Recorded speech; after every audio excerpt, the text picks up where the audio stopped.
Hi, everyone. It's so good to have you join me today. My name is Athena Demos, and I am co-founder and CEO of Big Rock Creative. Now, Big Rock Creative came into existence tasked with creating one of the most community-driven events in the world, Burning Man. And I'm going to share some of what we did when we created Burning Man in VR, as well as where we're going in the future. But first, I want to talk to you about immersive storytelling, because that truly is what we did. We told an immersive story, but what is that? Well, I want to start by having us all, we're so concentrated looking at our Zoom screen. So I want you to take a moment and look at the screen and then look around your room. Look at what's on the wall. Look at what's over there or even behind you. This is all part of your immersive reality. The room that you're in, the chair that you're sitting in, wherever you happen to be, that is your immersive experience. So take it all in. Every picture on the wall, every piece of furniture, the type of chair you're sitting in, whether it's comfortable. This is my room. This is my immersive experience. What is your room? Or yours? Or yours? As we all are on this call together. You are immersed in the experience, and all those details make up that experience. Even outside is a sort of room. It's a container that you are experiencing in. Even the earth is the most immersive experience. You're immersed in your pocket of this planet, and your experience is dictated by physics and conditions. But when we look at telling stories, traditionally, we have sat around a fire telling the stories of something that happened, or a fable to learn a lesson or a moral, or a story to relive a moment and to share with others. This is storytelling. This is where our movies come from, where our theater comes from, where our books come from. So what I'm going to talk to you about is combining traditional storytelling with an immersive environment that you get to create yourself.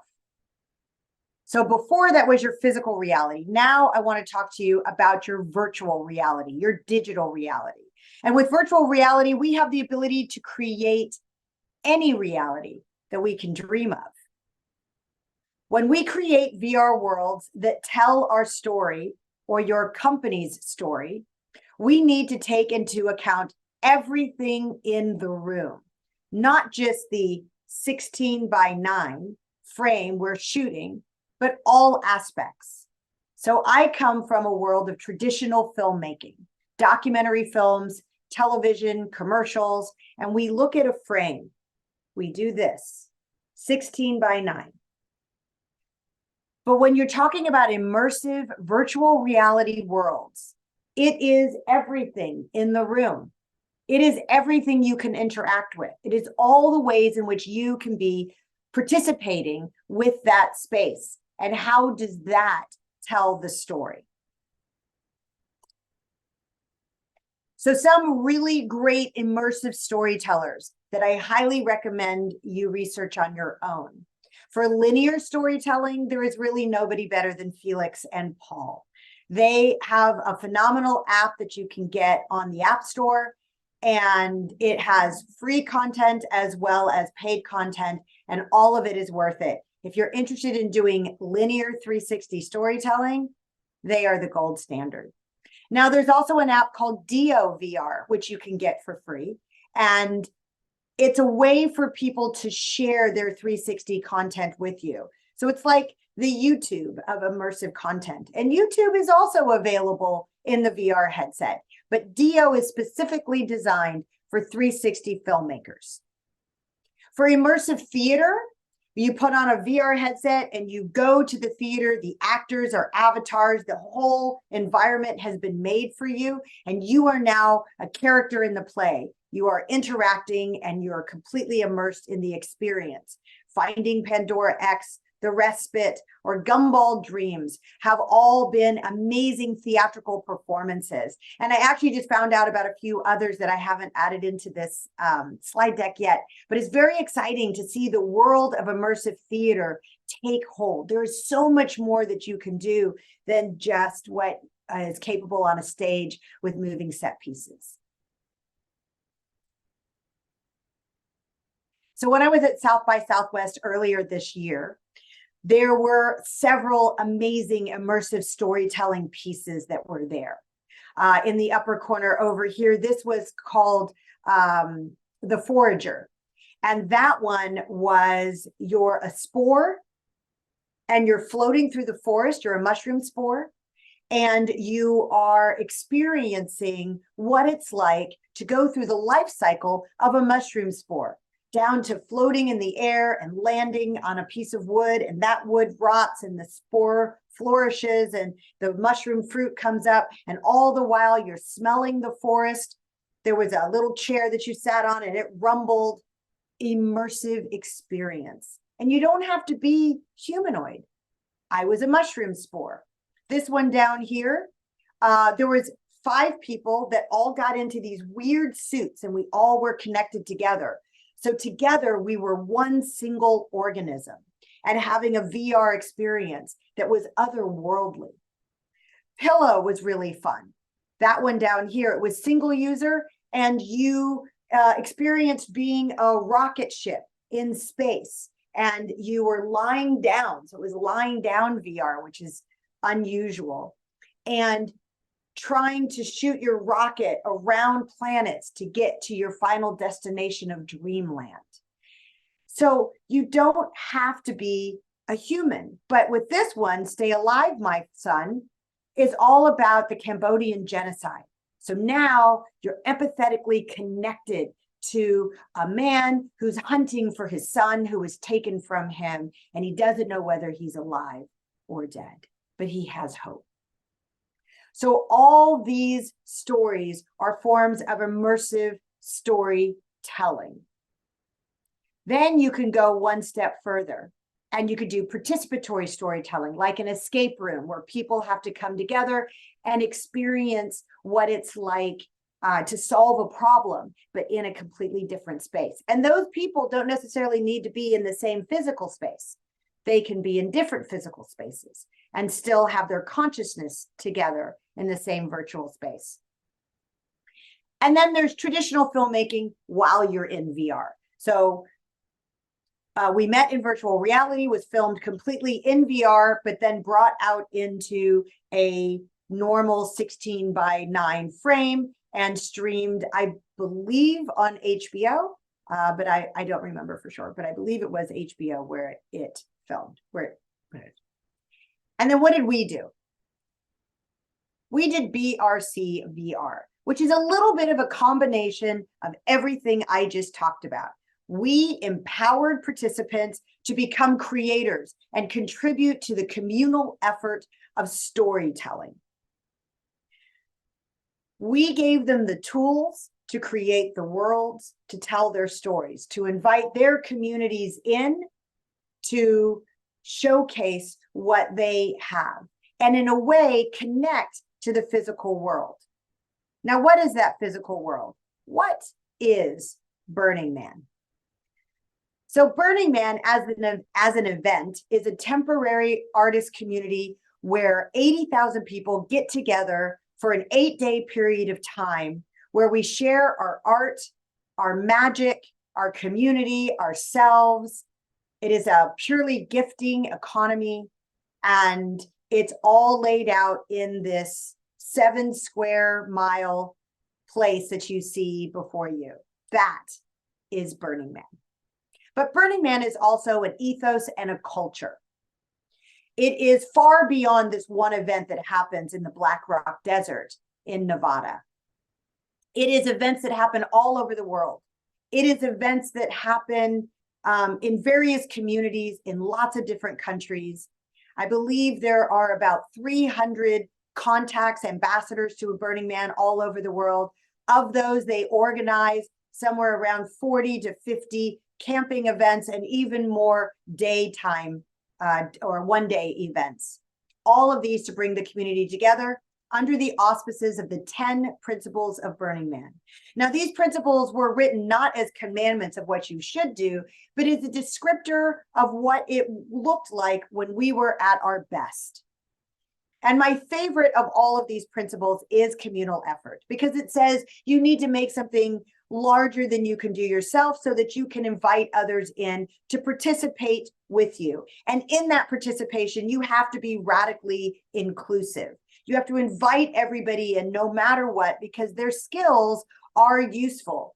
And they have the ability to learn from somebody else that is part of your group, and that helps them become more radically self-reliant.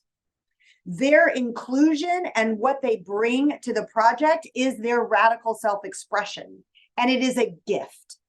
We are gifting of our time and our energy and our knowledge to make sure that this project comes to fruition.